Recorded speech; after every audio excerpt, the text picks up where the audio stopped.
Running a company is no easy feat. It is essential for business leaders to implement a plan of action to accomplish company goals.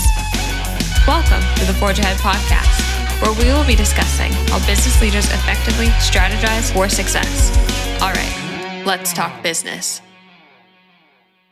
Hello, and welcome to the Forge Ahead podcast, where we will be discussing how leaders effectively strategize for success. I'm your host, Frank Vitale, with Forge, a certified veteran business enterprise headquartered in Morgantown, West Virginia. We focus on strategic planning and execution designed to help organizations and businesses find success, growth, and partnership. With a particular expertise in education, healthcare, and government services, Forge uses its knowledge and expertise and experience to improve enterprises of all sizes and sectors.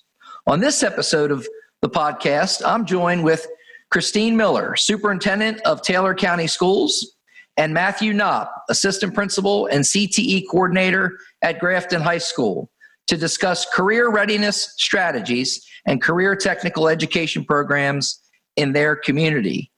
Welcome to the podcast. Thank you so much for having us. We're happy to have you. Christine Miller, you're the Superintendent of Taylor County Schools. I'd like to hear a little bit about you and your background in education. Okay, perfect. Well, I often tell people that I really was cradle to education because both of my parents are retired educators. My father retired at the higher education level and my mother retired public school teacher. So I've spent my entire life talking about education and being part of it. I was fortunate to attend Fairmont State College at the time to receive my degree in elementary education with a specialization in early childhood. From there, I continued to work towards certification in gifted education, and I did that for a while. And then I decided to get my master's in leadership. I served as a principal in Marion County for 12 years, a dean of students prior to that. And then I went to the State Department of Education, which really gave me a lot of opportunity to learn all about all the other things that go on in West Virginia in education that are so important to really bringing about excellence for all of our students. So I'm in my 36th year officially as an educator, and I've served in Virginia, West Virginia, and as a substitute teacher in Michigan.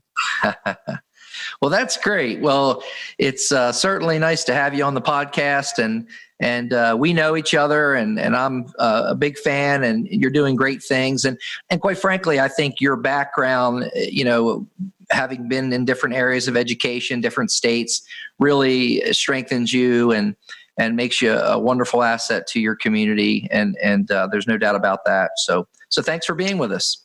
Thank you. Really looking forward to chatting more with you.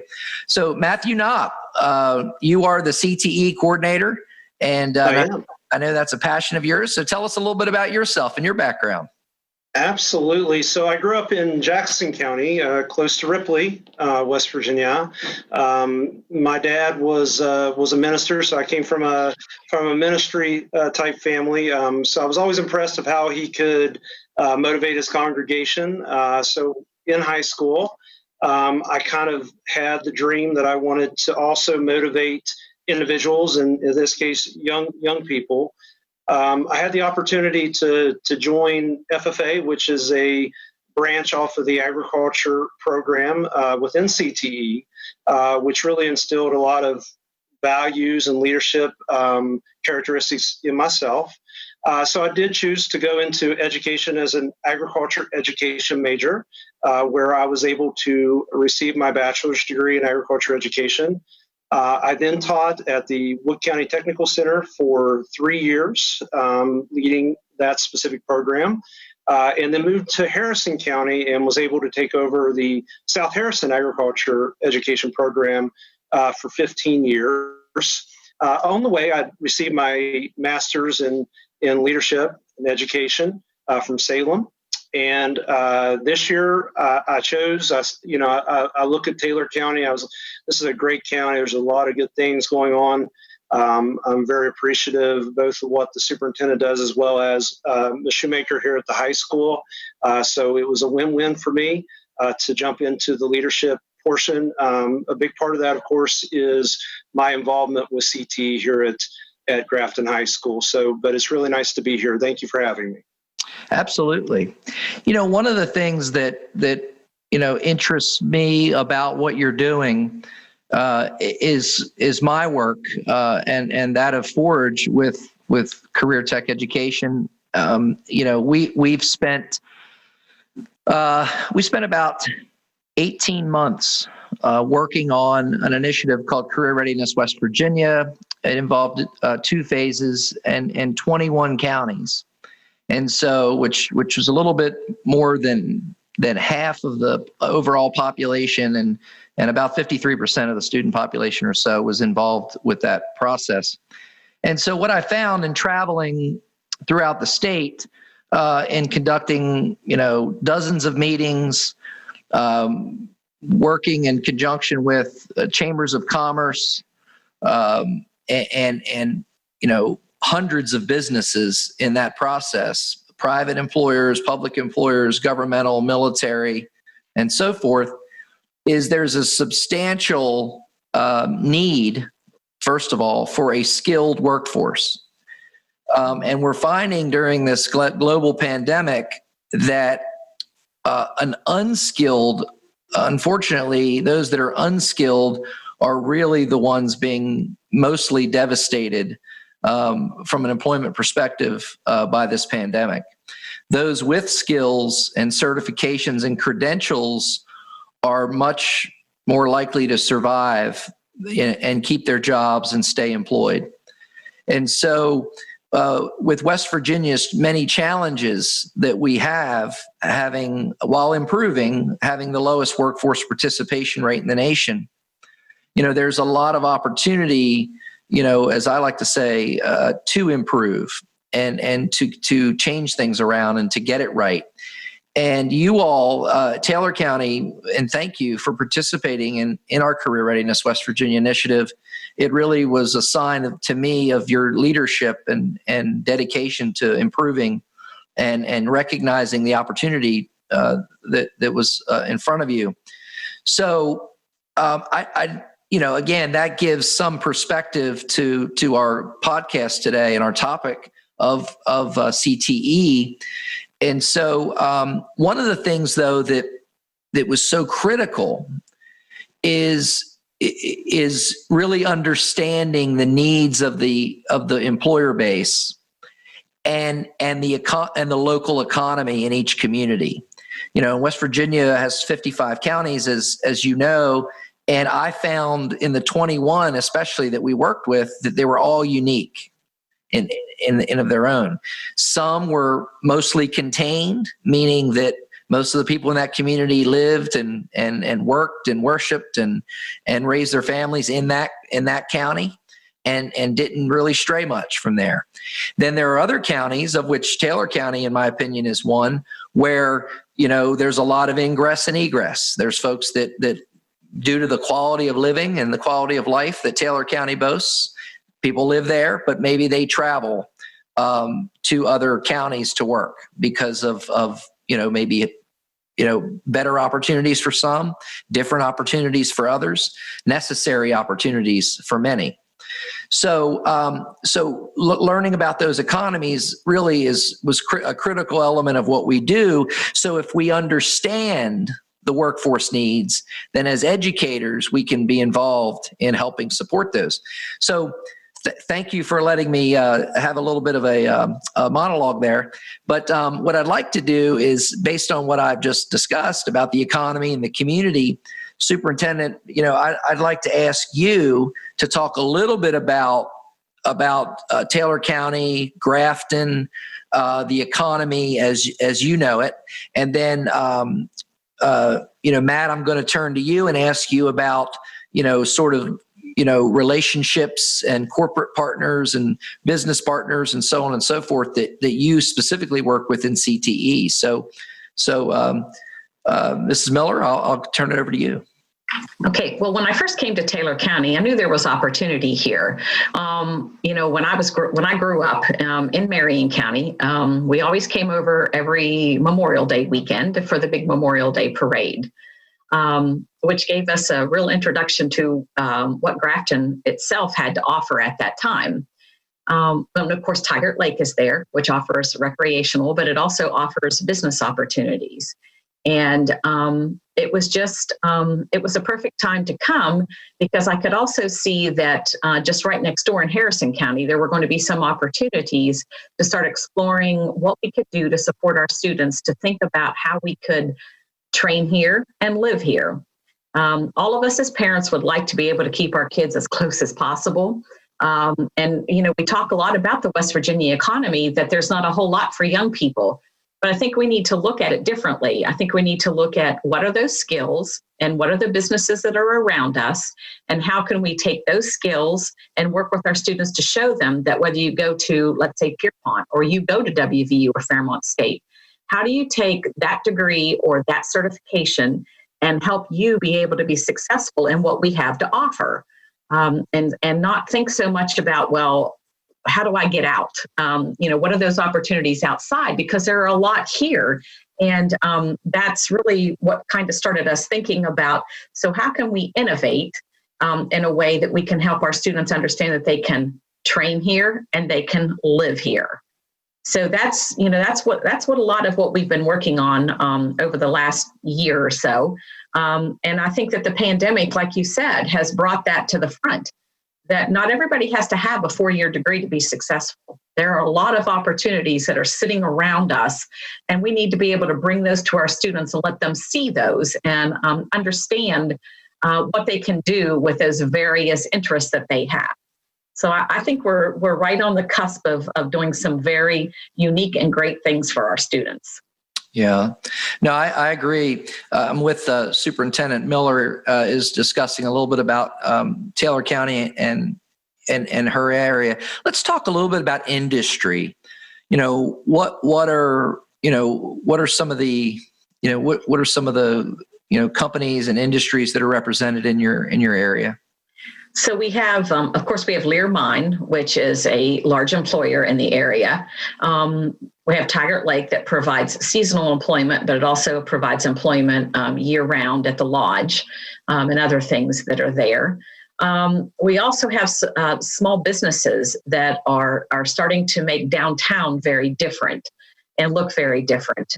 Recently, I know there was a bakery that opened downtown that everyone's excited about, and I know I've sampled their donuts and they're great. So, there's small businesses too that exist there that are very important to the economy in Taylor County. Some long-standing, others not so much. Walmart is a big employer, as it is in many areas of West Virginia and across the nation. But right next door in Harrison County, we have the entire aerospace complex. And that is such a vast land of opportunity. They need people in business, they need people in HR, they need people in airframe, power, and all of those other things that just go to making a business be able to operate. And with Mitsubishi Corporation purchasing Bombardier, there is that opportunity where they're going to be increasing their workforce. So with all of those opportunities directly around us, I just think that, our folks in Taylor County have opportunity that we really need to think about grabbing a hold of and working towards supporting. Yeah. I mean, you bring up an excellent point, and it's one that really, I think is actually starting to resonate, but we've got to sort of drop down the borders, because a border is often a barrier. Right. So if we think that we have to, contain and just stay in our little community, there's certain value to that. Don't get me wrong. But at the same time, we're missing out on a lot of opportunities with engaging our neighbors. And in a state that boasts about, a little less than 1.8 million in population, we can really not afford to draw up any barriers for success. We've really got to knock those down. And I know that with your leadership and that of some of the other superintendents, many in the North Central West Virginia economy, that's really starting to happen. Just to give it a perspective, I was looking at some numbers for Taylor County, and Matt, you might be aware of these, but in 2010, your according to the U.S. Census, your population was just under 17,000 So about 16.8, 16.9, and a small decrease from then until about a year ago of really 0.2%. So just dropped very small. The good news is, compared to the rest of the state, you're really flat. I mean, meaning that's a good thing. You're not dropping. There are only a few counties that are growing, unfortunately, although I think that's going to turn around soon. But folks aren't leaving Taylor County, and that's a good thing. So that that sort of gives you a little bit of a perspective. Household income in Taylor County is just about $46,000. It's actually well above the state average. And then your workforce participation rate is just a little above the state average as well. So about 55%. You mentioned employers. Based on my research, mining is still a top employer. Actually, Taylor County Board of Education is the second largest employer in your county. And then you mentioned Walmart. Healthcare is up there. And so I don't know, Matt, I'm going to turn it over to you in a minute, but I don't know if any of your programs involve, phlebotomy, any of the healthcare practices, those kinds of things. So Matt, tell us a little bit about, what is CTE? You mentioned you have a background in that, and tell us a little bit more about that, and what are some of the programs that you're proud of? Absolutely. Career technical education is extremely important to our school systems because it is an opportunity for students to advance their skills into job sectors that, if we look at it today, are very much in high demand. There's some things that I feel that allow it to be very successful. The first being the fact that it is much more hands-on experiences for the student. They see value in what they're learning. They see the real world of what they're looking at after high school. So I feel that that's a very important part. Also, CTE offers countless leadership opportunities through co-curricular organizations. I mentioned FFA, but you could also throw in Skills USA, FBLA, et cetera. So in my opinion, when it's done right, you're really in CTE looking at a program that is giving students the technical skills that they could take and get a high wage paying job. And you're also giving them the leadership that's needed to not only be responsible and enter those apprenticeships or entry-level positions, but also grow within the company. So those are things that I have really witnessed over the years as a teacher within CTE. Now, the programs here in Taylor County, I tell you, I've just been absolutely thrilled with what the instructors are currently doing here at Grafton High School. So I'll highlight a couple of those programs. The welding program that we have here is phenomenal. The first day that I went and kind of observed and kind of looked at that specific program, I knew that it was being run well because of the skill set, the welds that were being put out. The other thing that I always look for is engagement. Every student, 100% of the students were engaged in some sort of skill within the welding shop. So that is a very, very important program for me. I think it's, all of them are very important. That is one that sticks out to me. Of course, being an agriculture teacher, I enjoy seeing what we're doing here in the agriculture program, dealing with meat processing and building those leaders within FFA. A big one that I think is really, really growing is coding. Coding is so important in the job market. There are so many jobs right now. We're doing an excellent job. The instructors are doing an excellent job teaching that curriculum. Again, I look at engagement every time I'm in the classrooms.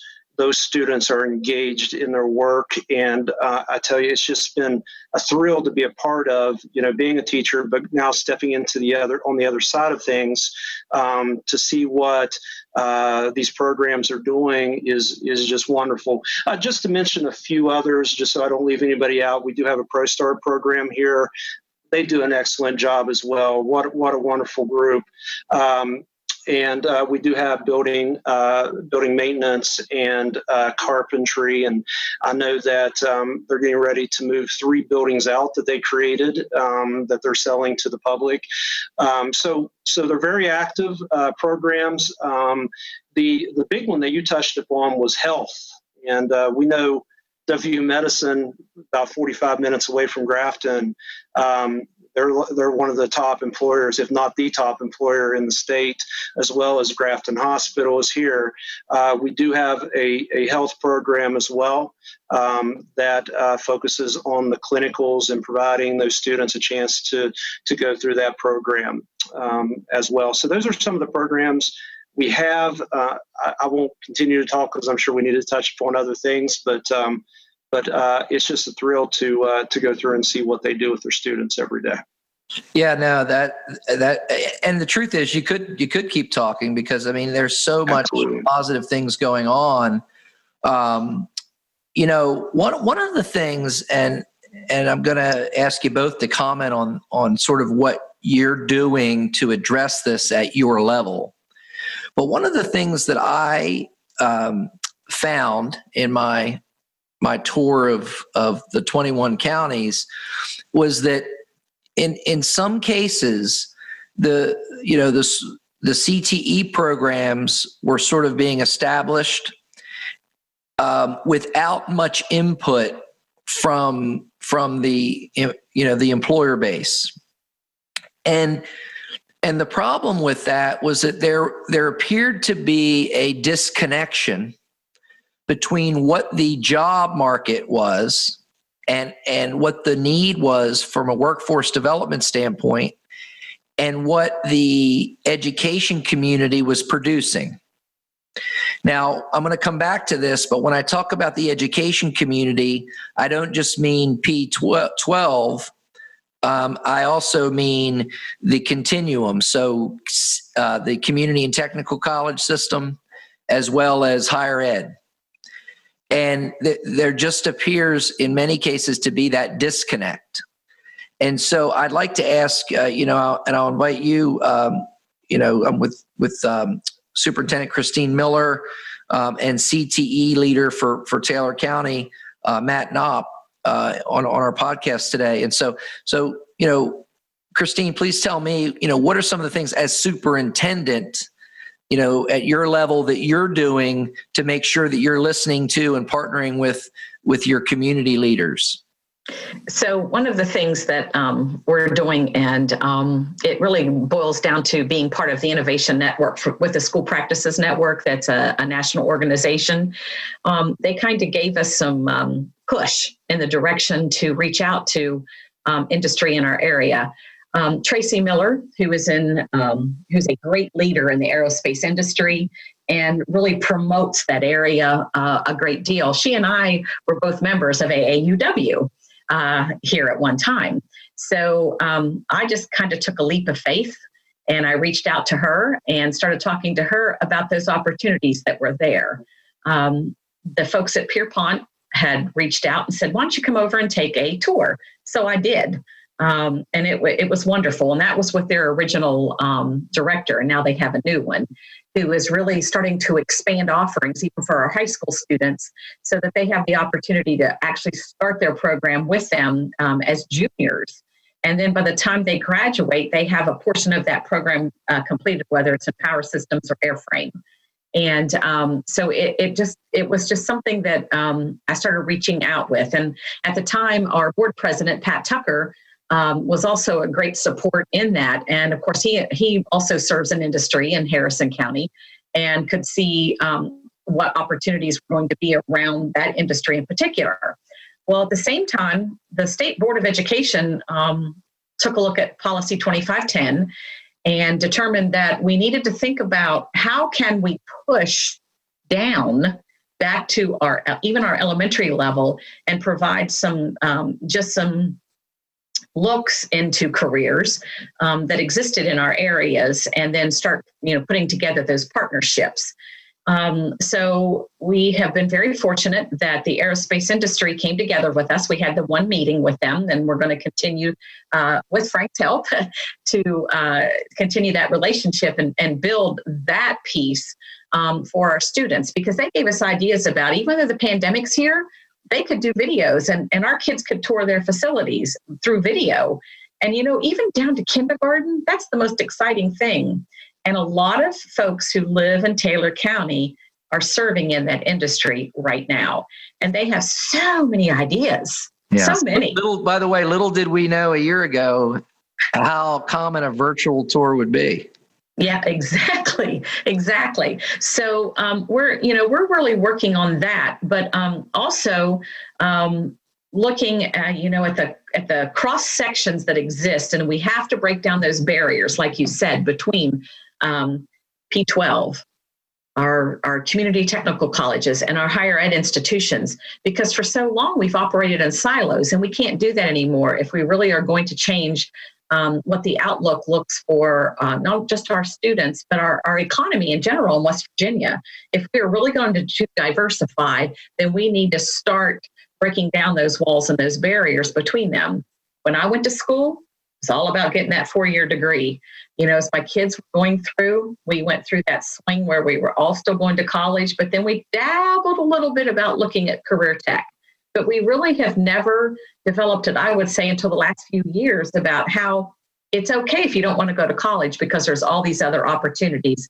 In most cases, you will make more money and support a family better if you're going down that technical path or those certification pathways.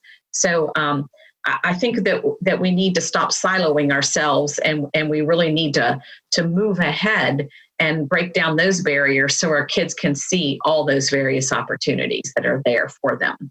And we just think outside the box. Yeah, no, you're exactly right. I mean, in so many ways, we've got to continuously evolve, right? I mean, we have to evolve. And I think we've all been caught sort of short, at times not evolving, even in education, quite frankly, which really education is the one area that I think historically the world has looked to evolve, right? I mean, if you're enlightened, okay, then you tend to be clear thinking and forward moving. And so I think we've got to challenge ourselves to continue to do that. But those partnerships, you mentioned Tracy Miller, who's doing just a phenomenal job at the Mid-Atlantic Aerospace Complex, and certainly a leader in so many ways and helping our state and region. Matt, talk with us a little bit about where you are in working with industry and how you seek input from leaders, et cetera. Absolutely. Industry is so important to many aspects of our CTE programs.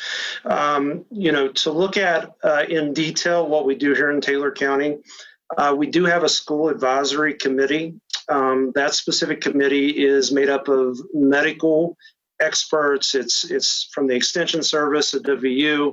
It's WVU professors, welders from the unions. So we definitely have that outlook to kind of say, okay, is our programs where they need to be? Do we need to add a specific course to prepare students to be more ready, career ready upon graduation? Also, a big part of that is just understanding, in CTE, technology is rapidly advancing. So it's very important to me when we have these meetings, to look at it and say, do we have the best welders? Or do we have the equipment that they're currently using in the field? And we're very lucky to have Perkins funding and secondary block grants where we can provide that equipment to programs that are in need. So we're working very close with our school advisory committee under CTE.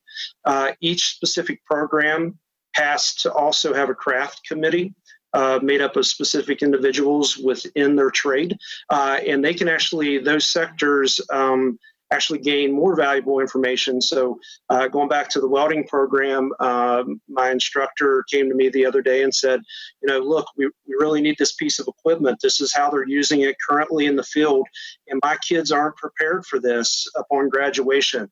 So that's something, that as we work with industry, we're able to understand their needs, what they're needing students to be able to do on a skill set level, leaving high school. To go back to your question about, disconnect, I think it's really important that we focus on needs assessments. You were mentioning some of the data at the beginning of the podcast, and I have some of that data as well, because I thought, it is important to be able to look at the breakdown, not only within Taylor County, but you have to broaden your surroundings, as said, to Mon County, to Harrison County. There are a lot of opportunities for students here in Taylor County if they cross that border. We need to just be as an education, within education in Taylor County, we need to have the students that are ready to take those jobs, to take control and say, I'm going to jump over to Harrison County. There's a job for me. Very, very important. Something that, and Frank, this is something I'll just throw out as a hypothetical, but I've been doing a lot of research with pre-apprenticeship programs. Currently in Indiana, we're seeing a big trend of schools going to pre-apprenticeship programs. So I'll give you an example, and I'm in love with this. I really am.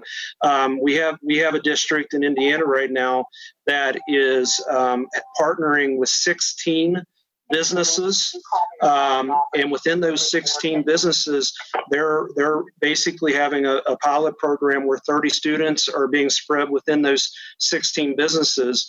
That starts your junior year. So it may be like a 15-hour a week apprenticeship, which it grows after the junior year into your senior year. So that's a way we could establish more of a partnership with businesses both in county as well as out.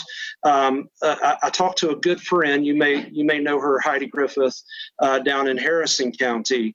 But they're starting this, and I'll give you the example. Their water board is in dire need of workers. They cannot find level 1 and level 2 workers. So they're working with the high schools to create apprenticeship programs. Not to be confused with waterboarding, right? You're not. Yeah, no waterboarding. No, we're talking about the water board, county water board. No, so yeah, so just a great opportunity. Yeah, that's exciting. That's exciting, Matt. And you know what that is? I mean, it's okay to borrow other ideas. I mean, we don't always have to invent the wheel. I mean, we can improve upon it.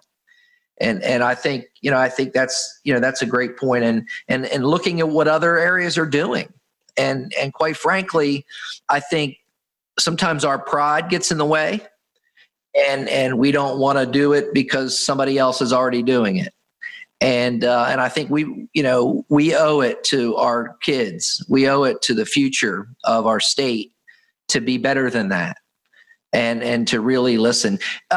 Matt, you mentioned advisory committees. Talk with us a little bit about, especially, if we have a listener on our podcast that says, I'd like to be a part of that. I've been in it, maybe it's a business owner who has the ability to offer, apprenticeships or internships, or maybe it's a subject matter expert who said, you know what, I'd like to give back and be engaged. Tell us a little bit about that sort of program and how does one, get involved? Absolutely. So within each craft committee, basically what happens is the instructors are kind of put in the lead role of finding individuals within the community that serve or work in areas that fall under their technical trade. So that kind of is where it is at this point. But We have had opportunities. I had opportunities when I was an agriculture teacher in Harrison County, where I did have businesses and individuals reach out to me to see how they could give back to the community. How could they give back to agriculture? And you have to take a hold of that. So I would recommend, if they're in a local community and they feel that they have the abilities to help a specific program that we are currently housing here at Grafton High School, that they make contact with the high school, and we'll put them in direct contact with the individual. There is not a select group. We just need individuals working together to better education, because when it comes down to it, it's all about the kids. We want the kids to be successful.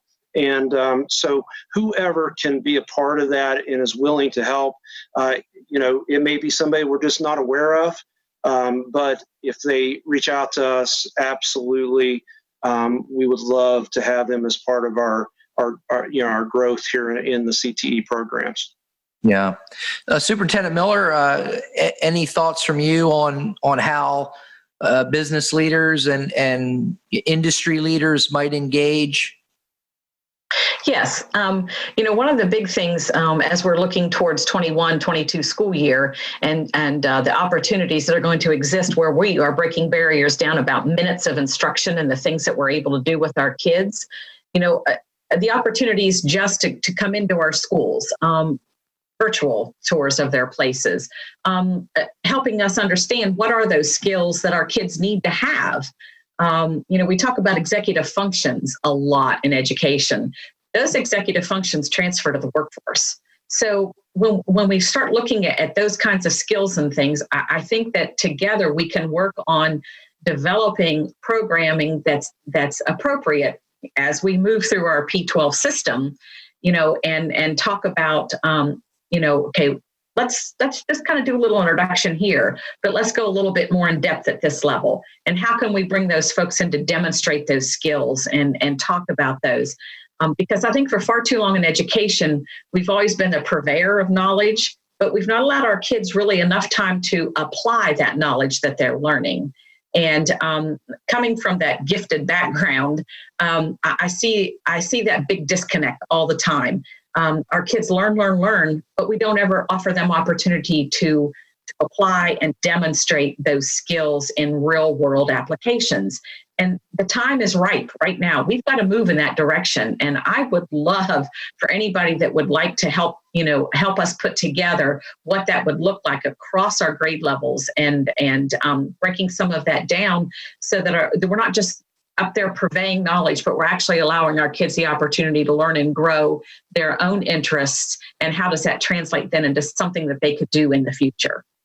Yeah, absolutely. I think, your point about how we, how we learn, is really that, it has evolved whether we're ready for that or not.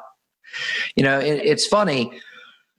I don't certainly consider myself a mechanic, in any way, but I needed to sort of clean my air conditioning system in my vehicle the other day, and so I got on YouTube, and I mean there were a million videos that I was able to get on, and they were all very the ones I looked at were well done.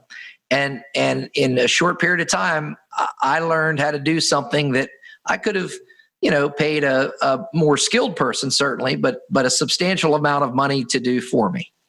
So, if those tools are available, to us, as a civilization, why can't education embrace those, right? I mean, why not? Mm-hmm. And I think in many ways, folks like Matt and many like him are doing that. But it doesn't happen without forward-thinking leaders and education leaders like yourself, who say, what? Yes, think outside of the box.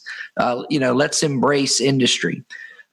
Just yesterday, I had a meeting with the Department of Education here in West Virginia, and there are champions like Clinton Birch, like Rick Gilman, Alyssa Keedy, and folks who are really committed to giving, the districts, our counties and school systems the tools that you need, to be successful. Can you talk a little bit about some of the statewide support that you have in this area as well? Oh, yeah, sure. I'm fortunate because I also serve on United Technical Center's board, since we do send students there too. So we work with Alyssa. I've worked with Rick. Of course, I work with Clinton. And if they were there at the department when I was there, I probably had interaction with them as well. But you just have to, it's just amazing.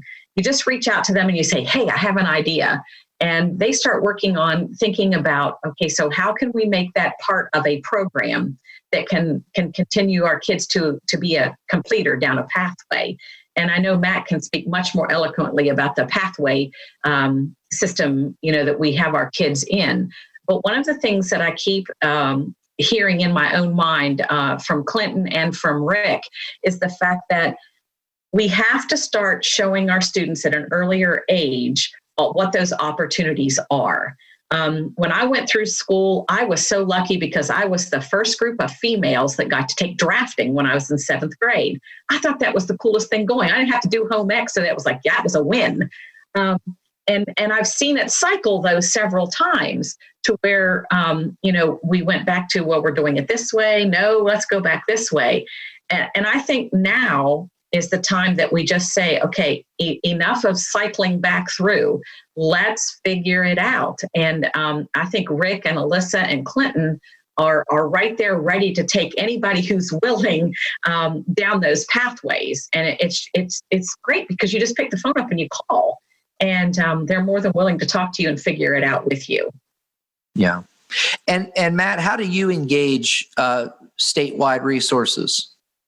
Wonderful. Yeah, the state staff is very open to helping you in any way that you may need. I've known them for a long time, whether you're dealing with Rick Gilman or Adam Cantor and some of the others that are at the State Department. They've been nothing but accepting of me in this new role. Anytime I have a question, they are there with an answer. If they don't know it, they find the answer for me. So just an excellent group to work with down in Charleston, whether it be by email or as they always say, just pick up the phone and call. And I've been able to take advantage of that.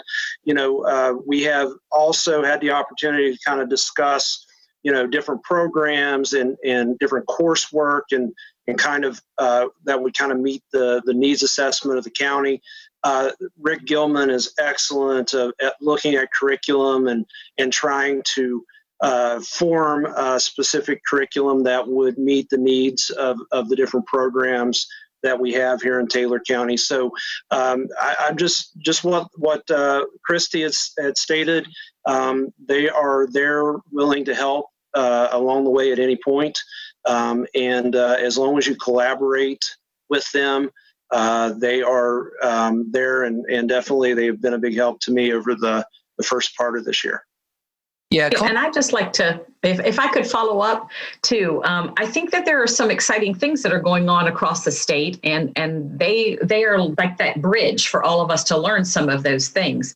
And our participation in that school practices network, we learned that in Texas, in that Rio Grande Valley, that they're really expanding some of their earlier work in our kids walking across the stage, getting a high school diploma, but also receiving an associate's degree or a certification in the field. And I know that they're now even expanding into looking at how can you help kids get towards that bachelor's degree, so that we're really taking our kids from what we know our PK-12 system to be right now. And they've really broken down those barriers. And I know that down in the southern part of the state, I believe it's in Boone County, they were looking at doing those things as well. And so, with that work too, we're able to see nationally what's going on and what can we do to bring some of that stuff back here to our own students.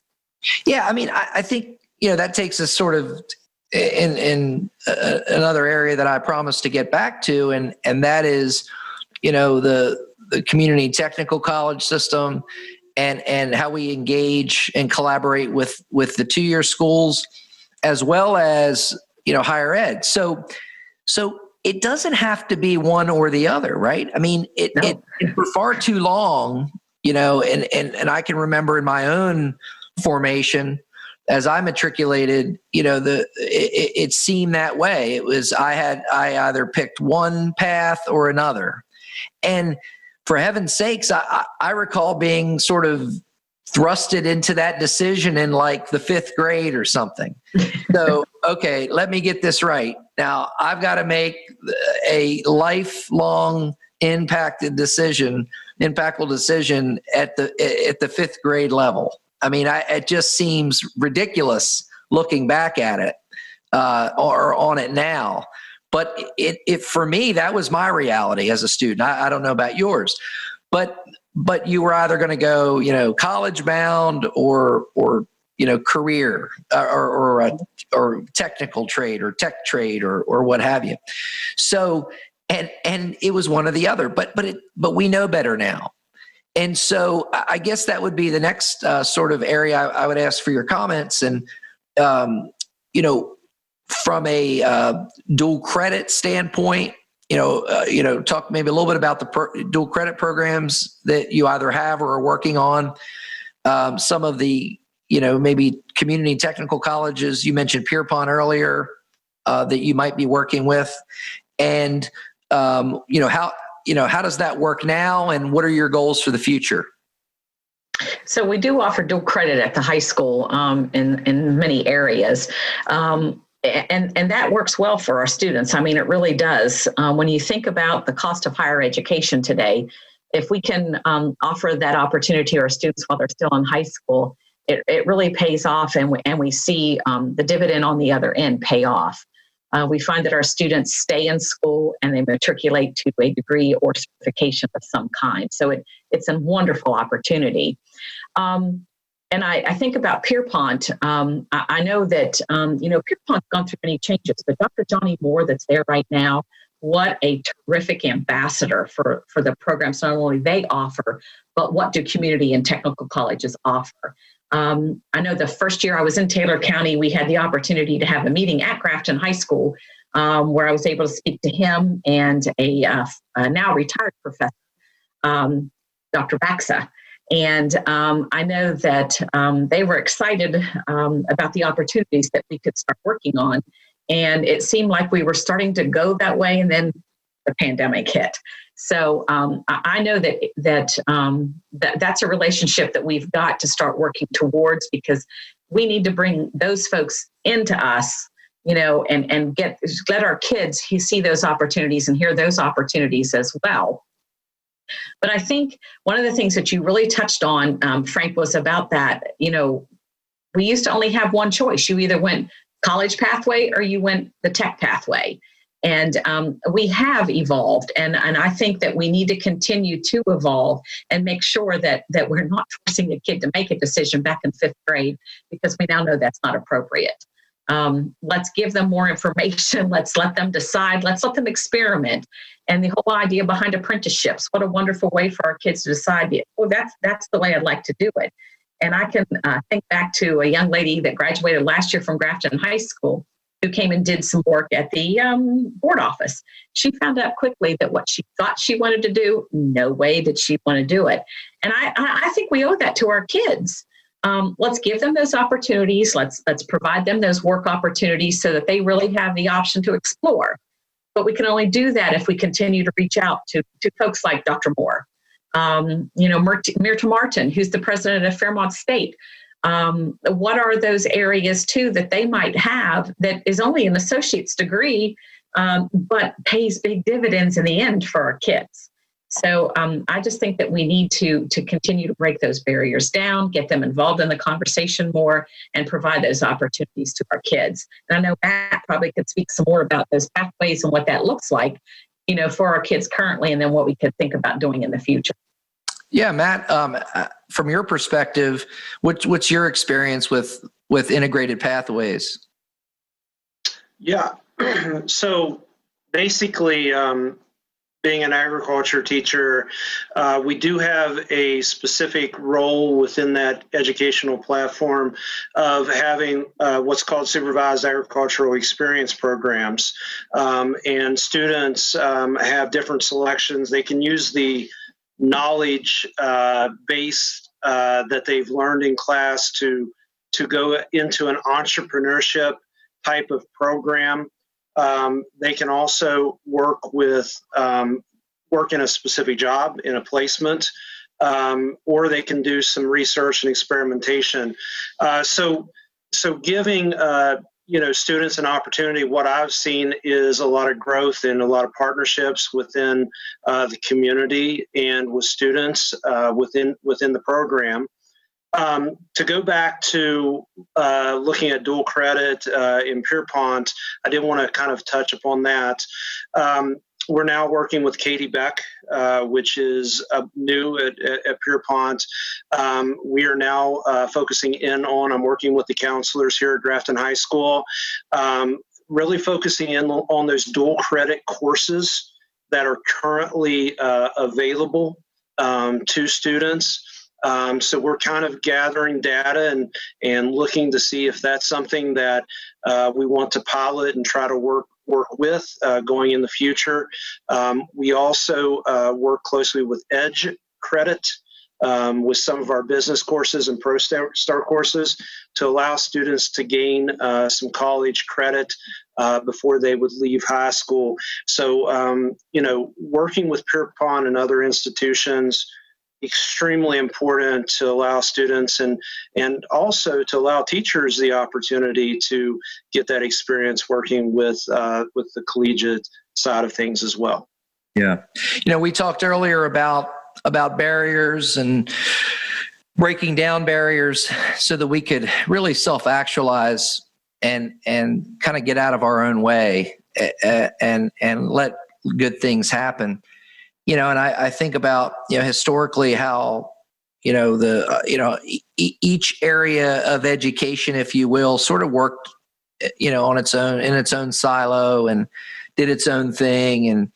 And hopefully it worked out. That was sort of the thing, right? That you get to the student to the next level and then they're on their own. Then there's somebody else's challenge or there's someone else's opportunity maybe. But I got to tell you, as a parent of three young students myself, we have twin girls that are 8 and in the 3rd grade, and my son is 11. He'll be 12 in another week or so, and he's in the 6th grade now. Big middle schooler on campus, and I think about their interests and where they will want to go. And, it's going to involve, I don't even know what kind of real formal education down the road. I just, as quickly as things are evolving right now, I recently read a study where in the United States, there are 30 million jobs that pay $60K a year or more that do not require a bachelor's degree. So, and with the mounting debt, no parent wants to see their children buried in debt, for the rest of their lives. So when you start thinking about that, what is the good investment?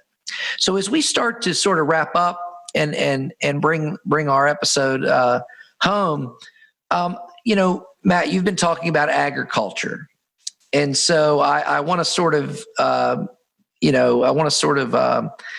use that as an example. If you don't plant your seed on time, you're not going to have a harvest in that year, unfortunately. And we've all had to we've all had to pivot in some way because of this global pandemic. And when I talk with folks about career tech education, there are obvious challenges when we talk about, in-person teaching, labs, lab space, apprenticeship, on-site sort of training and education that is so much a part of career tech education.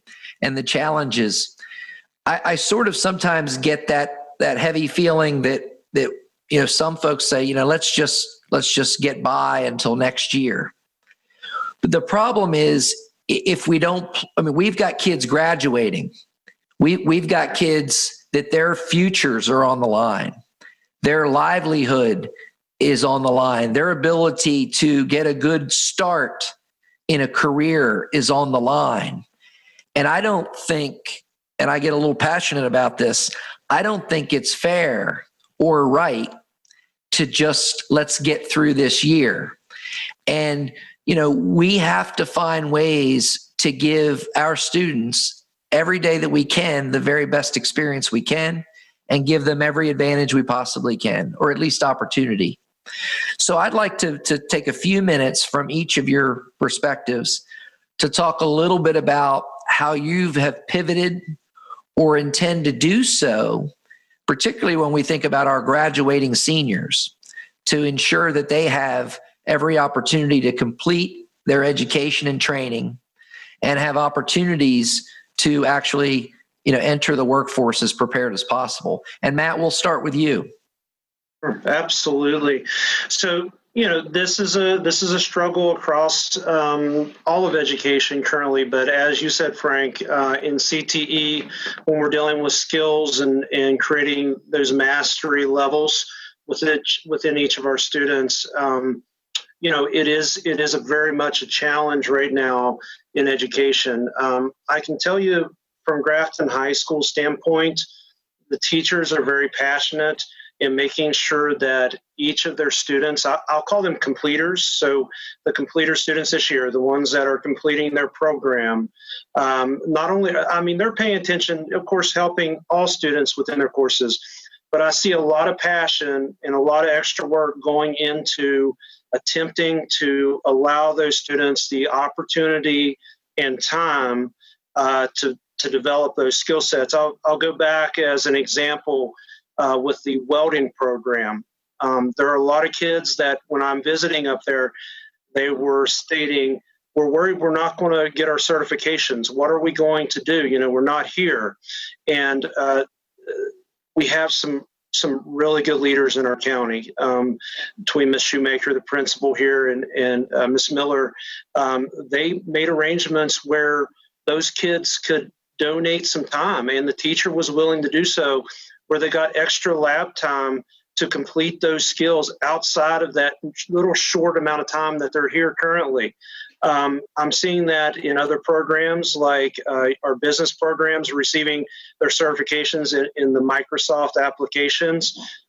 They're breaking down barriers and finding ways to ensure that students are given the opportunity to work on these skills both inside and outside of the classroom. There's just, I know I'm being a little biased because I was a teacher last year, but there's no one better, to have plan A, plan B, plan C, plan D is what we have with teachers. And especially I'll brag about CTE.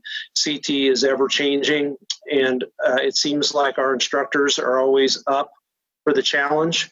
And when it comes down to it, and I hear this repeatedly from the CTE staff here, we're concerned that our students are receiving the skills that they need to be successful, and they're worried about this year. And, we're not going to be able to tackle every, jump every hurdle in front of us. There's no way we can do that.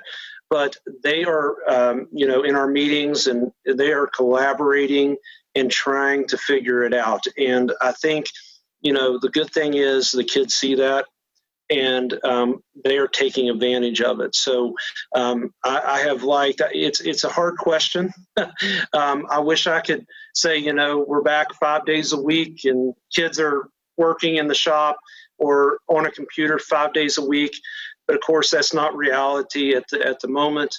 But my goodness, these teachers are working hard, and I really appreciate the efforts, and I know the students do as well. Yeah. No, that's great. And thank you for your role in keeping the train on the tracks and keeping it moving. And Superintendent Miller, you've got a broader sort of perspective that you have to hold, because, while Matt is primarily focused, on CTE, you've got the entire, ship to guide, so to speak. And tell us a little bit about, how you're pivoting and your team and some of the, maybe some of the things you've got going on to make sure that you do everything that you can to help folks be successful. Well, it has been a challenging time, but the great thing is in Taylor County, we've been very fortunate that we've just been collaborating all the way through.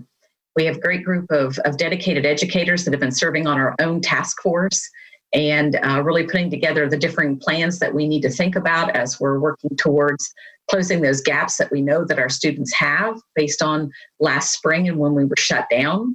And I've seen great work in the first 9 weeks, and I continue to see great work.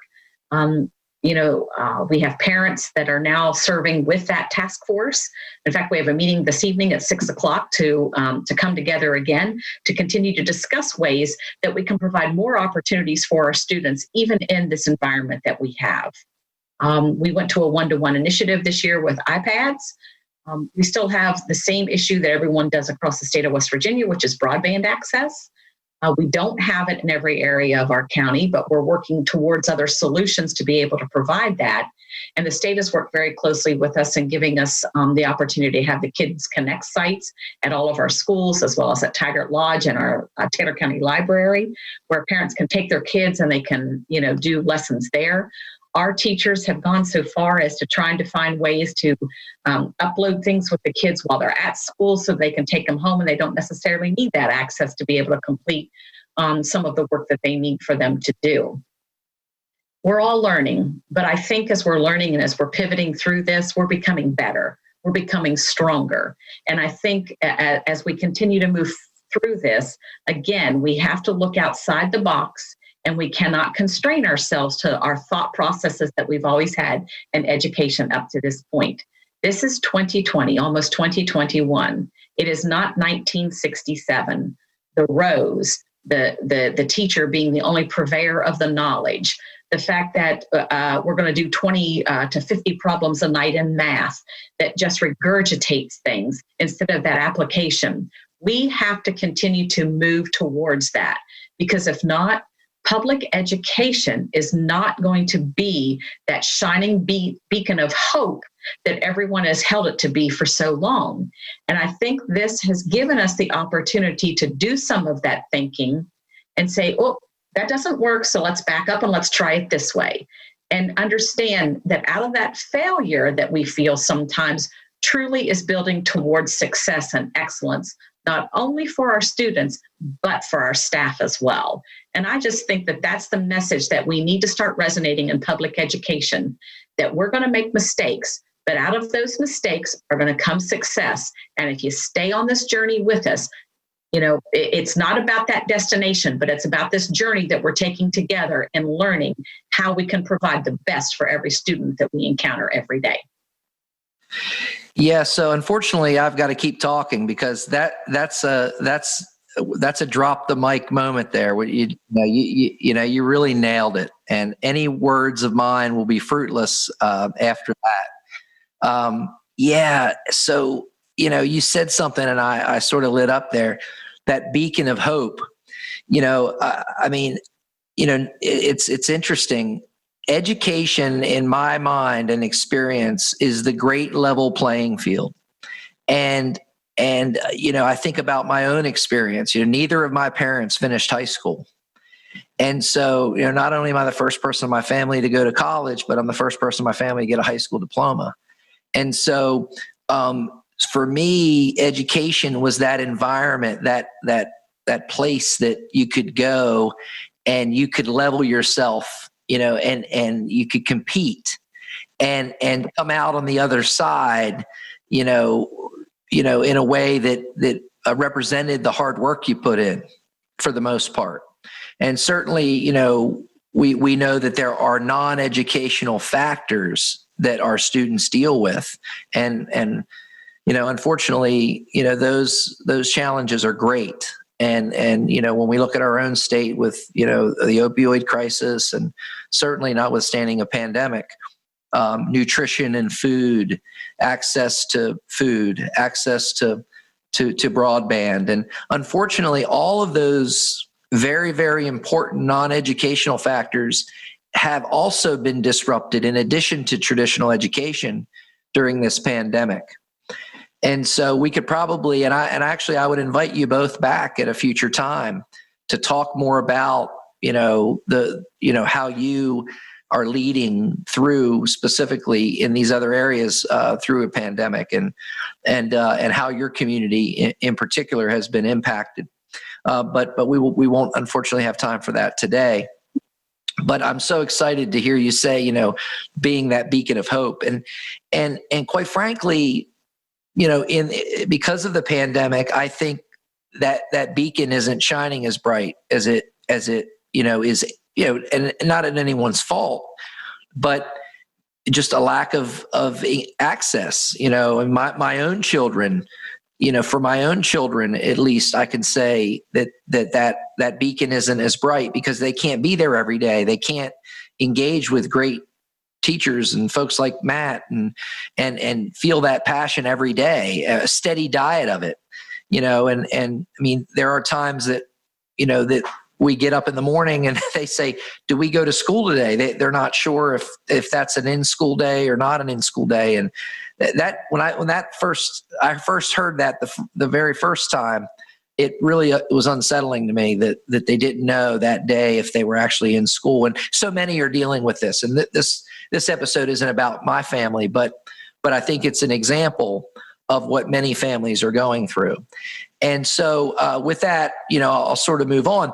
Just a couple of things that I do want to state before we say our goodbyes. And what I'll do is ask you for a final thought here momentarily. And we'll start with you, Matt, in just a minute. That final thing you'd like to let the audience know about, either about you, your programs, Taylor County, or anything you want. It's your time. But some of the recommendations that we have come up with through our Career Readiness West Virginia initiative that I mentioned earlier, are things like career exploration, making sure that P12, not waiting until even middle school. I mean, the conversation should be happening the first day, or the first time kids come to school is about opportunities, about careers, and really exploring. And then, we talked a little bit about, speakers, and in the past, you'd have to worry about, and you still want to be vigilant, but about, registering visitors to come in, talk to students. There's certainly a process, there's a security and a safety issue and so on and so forth, but not so much with virtual. You don't necessarily have to open your doors. You can qualify, the speaker and make sure that they're in front of the right audience. But if our listening audience wants to help and wants to share their careers or their pathway with other students, and I guess I'll ask you, could they contact either of you through your website or reach out to Taylor County Schools? Oh yes, please. Great. But things like internships and externships and apprenticeships, all of those things are really opportunities, and we certainly recommend those. But the biggest thing that I really want to sort of leave us with is engagement. We have to engage and collaborate with one another. So I think if we do that, you're right, we will come out on the other end stronger than ever before. So Matt, any final parting words for us from your chair? Absolutely. How long do I have? I'm joking. I would just say this. We need to get career technical education within the middle schools, and as you mentioned, the elementary schools. The way I taught when I was teaching in Harrison County is I showed students the product. I showed students the finish line first. And then I told them how we were going to get to that finish line. So if it was project-based learning, look, guys, this is what you're going to get to build. But these are the things that we have to learn and do before you get to that final product. I think students need to see that because it's real life. And students are always questioning in education how they're going to use specific knowledge that they're having to embrace. And so I go back to Christy's statement about application. Students want to apply knowledge. And I think that's where career technical education has been so successful. So I'm a big advocate of career technical education within the middle schools and elementary schools. The last thing that I would kind of put out there is this: career technical education is for everyone. If I look back at my teaching career, I have students that were completers in my program that are now doctors. I have students that are veterinarians. I have students that are welders. I have students that are flying large jets. When it came down to, if I asked each of those students what my program did for them, they said, it taught me responsibility, it taught me work ethic, and it taught me how to work as a team. And all three of those things are promoted in CTE. I believe in them. And I believe even if you're a professional pathway student, the coursework will make you a more diverse citizen, a more diverse person within our country, within our state, and will allow for us to move forward here in West Virginia. Thank you for having me. Absolutely. Thank you, Matt. Well said. So, I'm just going to say this. If not now, when? If we don't start making the changes now, when are we going to make them? So it takes bold steps. It takes leadership at all levels. And it just takes that thinking that we can change the outcomes for all of our students if we just work together. We need to collaborate and continue to collaborate not only with our industry in our area, but we also need to look towards higher education. We need to continue to look at developing those relationships with our community and technical colleges. And again, if not now, when? And we have a golden opportunity staring us in the face right now. We can bring about change. Change is hard, but together we can do it. And I think through this opportunity, in working together and collaborating through the career readiness piece through Forge, it's really an opportunity that not only we need to grab a hold of and continue to develop and work towards, but I think everyone across the state needs to think about those relationships that they have and how can they make those move forward together to really help diversify the economy and give our families and their students those opportunities to train here and live here, because it's here and we just need to continue to grab a hold of it and make the best of it for everyone. Yeah, that's again, well said. You both are so passionate about what you do, and you really are able to see over the horizon, and that's exciting. And it's about sharing that message, and that's really what we're excited about having you on this podcast is to share your message and to share the work that you're doing as an example, as a beacon, as the shining city on the hill, if you will, so that people can say, oh, wow, that's exciting stuff going on. And, but it is an investment, right? It's an investment. And like any good investment, you've got to make the investment, but then you've got to have time has to take place, right? And then you get a return on your investment. There are very few opportunities where you get an immediate return on an investment. And while some of that is yielded here, when you see a smile on the student's face, you see them engaged in a way that you don't see when they're lost in a book somewhere, a textbook or what have you. When you see that, and I'm sure Matt has seen that smile, when a kid, lights up a welding arc of some kind, and I don't know if I got that terminology right, but when you see that smile, that you realize that some kids are not gonna, we're all different, and we're unique. I mean, I mentioned my 3 kids, all 3 of them learn differently, and you see that times 1,000. So, very, very exciting, and I'm honored that you would join us on our podcast today, and I really appreciate that. It's all, unfortunately, we have time for, and so we're gonna, as we wrap up, I want to wish you a happy Thanksgiving, and I want to let you know that I'm thankful for you this Thanksgiving, and thankful for the work that you're doing and the personal investment that you're making in our students and in our state, and quite frankly, our future. So thank you very much. So thanks for tuning in to the Forge Ahead podcast. I'm your host, Frank Vitale, President and CEO of Forge. To find more information in our podcast episodes, and if you want to learn about Forge, you can visit our website at forgeb, as in Bravo, Z as in zebra.com. Subscribe to your favorite podcast app. You can find us on iTunes, Google Play, and Spotify. And subscribe to our YouTube channel. And follow us on Facebook, Instagram, Twitter, and LinkedIn as well. If you have any questions, or you want additional information, or you want to find ways to contact the superintendent and also Mr. Knopp, please feel free to email us at max@forgebz.com, and we will make sure that happens.